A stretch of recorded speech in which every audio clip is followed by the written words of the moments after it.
नमस्कार। मैं डॉक्टर विजय कुमार पांडे अपने channel doctor Vijay Kumar Pandey BMS पर आपका स्वागत करता हूं। आज का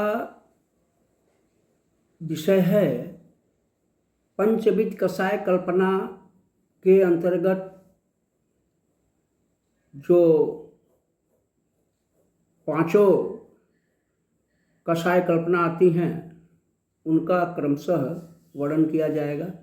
आज का विषय है स्वरस कल्पना। इन पांचों कल्पनाओं में स्वरस कल्पना, कल्प कल्पना, श्रित या क्वात कषाय, हिम कषाय और फांट कल्पना।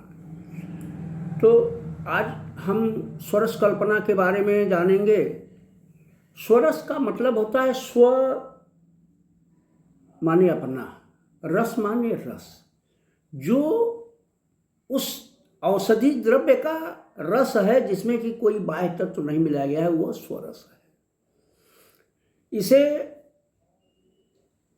महर्षि चरक ने बताया है कि यंत्र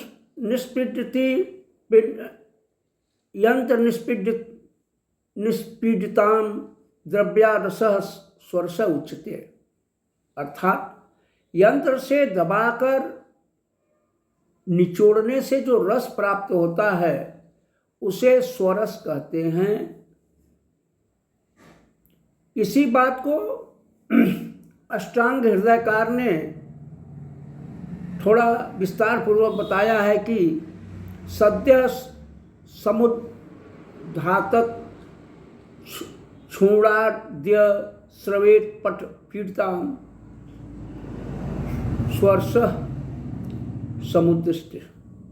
कहने का तात्पर्य क्या है कि सद्य माने तुरंत की उखाड़ी हुई, और जो अक्षुण हो माने नुकसान न हुआ हो, कीड़े आदि न काटे पीटे हों, उस पर किसी प्रकार का कीड़ों के द्वारा नुकसान न किया गया हो, ऐसी दोष रहित औषधि को उखाड़कर जल से अच्छी तरह से साफ करके छाये में सुखाकर छोटे छोटे टुकड़ों को में काटकर ओखली में अथवा खरल में अथवा सील पर पीसकर महीन वस्त्र से छानने से जो प्राप्त होता है उसे स्वरस कहते हैं। अंग्रेजी की भाषा में इसे स्टैक्ट कहा जाता है। आधुनिक काल में स्टैक्ट निकालने के लिए कुछ यंत्रों का निर्माण हुआ है। अरबी भाषा में इसे असीर कहते हैं। यदि वस्तु गीली नहीं मिल रही है और स्वरस अनिवार्य है तो शुष्क औषधि को कूटकर चूर्ण बनाकर स्वच्छ जल से तर करके 24 घंटे तक उसको छोड़ दिया जाता है।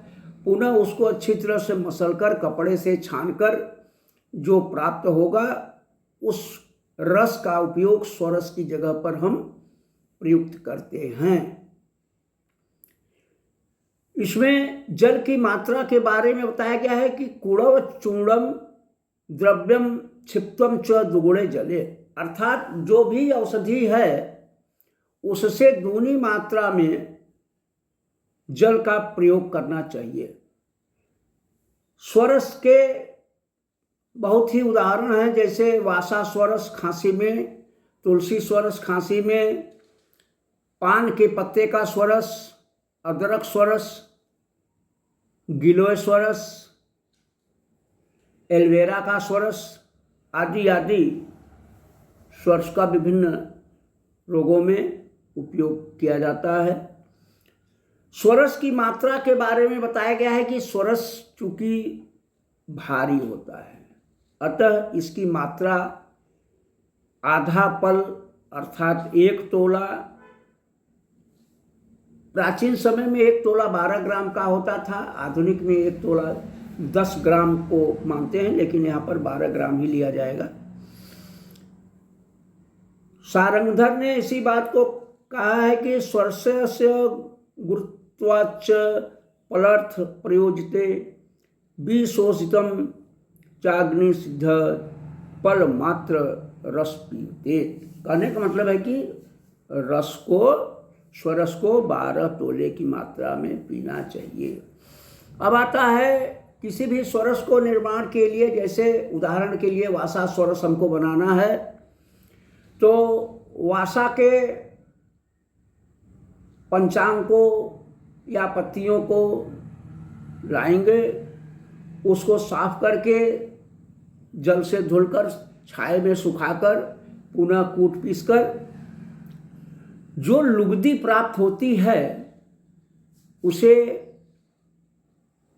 महीन वस्त्र से छानकर हम प्राप्त करते हैं। धन्यवाद।